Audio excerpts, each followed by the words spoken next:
Daddy sent me in. Daddy just said he didn't send you in. I just started. I said, Daddy, I'm gonna go inside and find Mommy. And what did he say?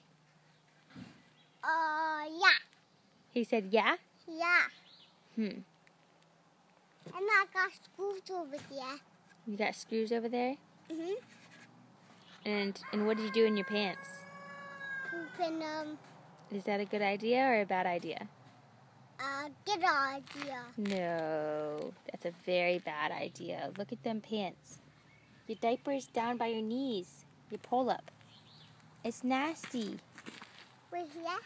Yeah, down there too. That's gross. Let's go. Because you got poop sagged in there. I came in. I know, you came in like this. With black hands and a black face and a poop pants. Did you send me in? I didn't. He said, I want to go in to Mommy. And what did you say? Okay.